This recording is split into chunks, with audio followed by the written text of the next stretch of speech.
You know, the first question I think we really should answer about VLAN hopping is how can something that sounds like so much fun be evil? You know, VLAN hopping? How can that be wrong? What'd you guys do last night? Oh, we went VLAN hopping. It was great. Well, if you went VLAN hopping last night, you were actually exploiting a security vulnerability in a network using .1Q, if you can believe that. .1Q, our friend when it comes to trunking, and trunking protocols, because the only other option really is ISL, and .1Q has much less overhead. It understands the native VLAN. We love .1Q tagging. .1Q, and we can't go back to ISL because a lot of Cisco switches don't even support ISL. So we better know all about VLAN hopping. And the first form of it we're going to take a look at is called double tagging, where the name is definitely the recipe. An intruder is going to transmit frames tagged with two separate VLAN IDs.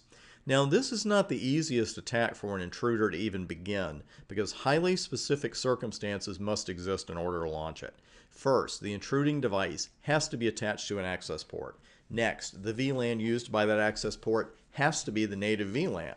And then finally, if ISL is in use, then it's over, because ISL is not vulnerable to this attack type because it doesn't use the native VLAN concept. So .1Q is the one vulnerable here. And this is our walkthrough. We're going to have a rogue host connected to an access port on the multi-layer switch, which is trunking with another multi-layer switch using .1Q, and the native VLAN is 25. These could be layer 2 switches as well. This is not an attack that is only good on layer 3 switches. I just wanted to show some L3 switches.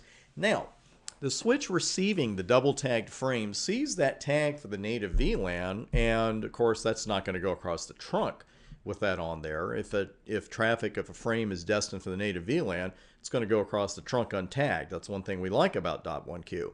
Well, the tag is removed, frame is forwarded across the trunk, and the problem here is that of the two tags that were there, one is still there. And that's the tag for VLAN 100, so you start to see where the hopping part comes in. Because when the remote switch receives the frame, it sees the tag for VLAN 100 and says, oh, okay, that the ports in VLAN 100 need this frame. So the rogue has now successfully hopped from one VLAN to another. And you might look at this and say, Chris, that's interesting, but it doesn't really sound all that bad. And in and of itself, it's not incredibly destructive, but it can be used as a springboard for other kinds of network attacks. Because what it's doing, the intruder is now hopped to another VLAN, and that intruder is able to gather information that he or she may not be able to get otherwise if he had not been able to VLAN hop. And again, it's a springboard. It's ranged from Trojan horse virus propagation to bank account number and password theft. And VLAN hopping is how these attacks got started. So it is something we have to be aware of. And to prevent this double tagging, we can use one of these three techniques. First, you could change the native VLAN to an unused VLAN with switch port trunk native VLAN. Not a bad idea. Now, that's something you'd have to do on both ends of the trunk, of course. You want to keep your native VLAN the same going across that trunk. You could just make an agreement not to use the default native VLAN, because everybody knows what that is. That's part of the problem, is that an intruder would just make the assumption, okay, I'm going to bet that this admin has not changed that default native VLAN of 1. Everybody knows what that is. Also, if your switches all allow use of this command, you could use the VLAN.1Q tag native command to prevent the native VLAN tag from being removed in the first place. And not all your switches are going to run that, not all your models. So you want to check iOS on your particular switch before you use that. So just a quick illustration there and a reminder, set the native VLAN to an empty VLAN. You could also prune it from the trunk. A couple of good approaches here to stop double tagging. Now, switch spoofing. That takes VLAN hopping, cliche alert, to the next level, but it really does. It's much bigger, because this attack allows a rogue device to pretend to be a member of every VLAN in our network. And worse, this is made possible in part by a very common Cisco switch port default setting. You know which one it is? Some Cisco switch ports, many of them actually, run in dynamic desirable trunking mode by default. And that includes at least one of the switches we're using in our labs. It doesn't make these switches bad. In one way, we like this because a trunk can form with no additional configuration. And I'm going to bring a switch up in a moment that I write erased, I delete VLAN.deaded, and config-wise, it's a brand new switch. And I hope, after I wrote this on the board, that it managed to form a trunk with no config for me, because the port connected to another switch via crossover cable is running in dynamic desirable mode. Let's go ahead and bring that up, and you can see the usual falderall and flotsam and jetsam we get after a write erase, and I said I didn't want anything to do with startup mode, and we got all of these messages, and I haven't touched a thing since then, actually.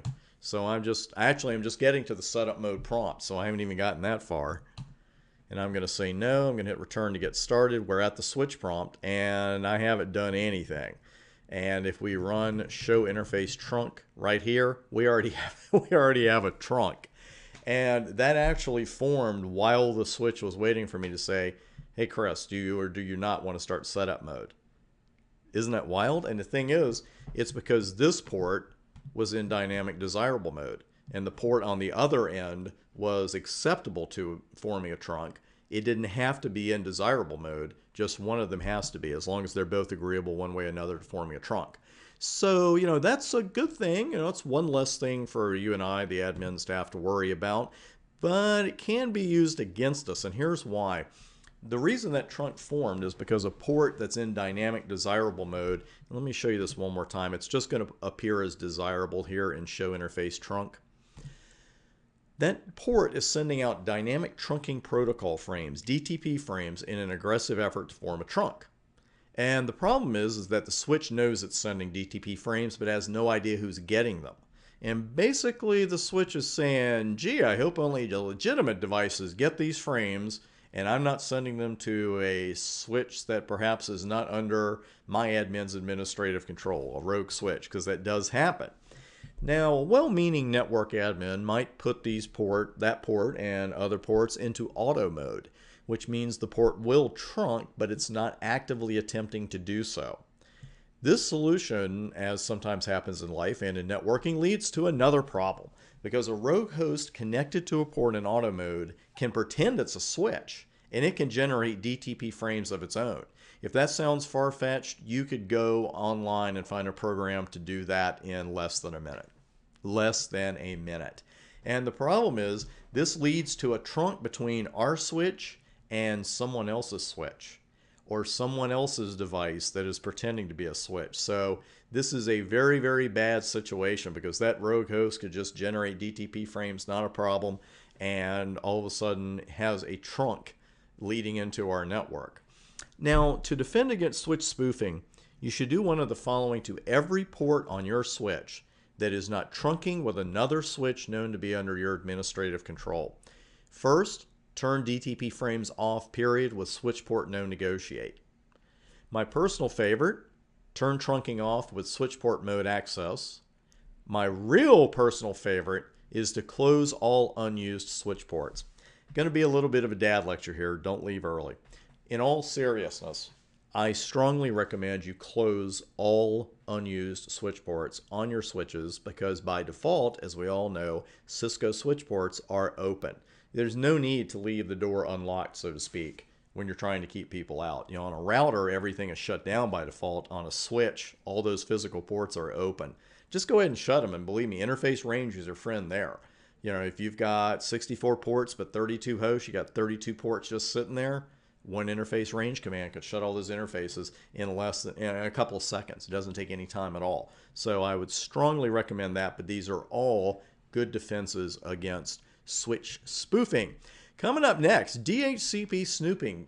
It sounds like an attack and it sounds like a defense. We're going to see exactly which one it is. Plus, I have two brand new labs for you on this topic that I have never run in a course before. I know you're going to enjoy them. We're really going to go into some nuts and bolts here with DHCP snooping that you need to know for the exam, and especially for real-world networking. And I'm going to clear up one misconception about DHCP snooping on live equipment. So I will see you in the next video, and we'll take care of business.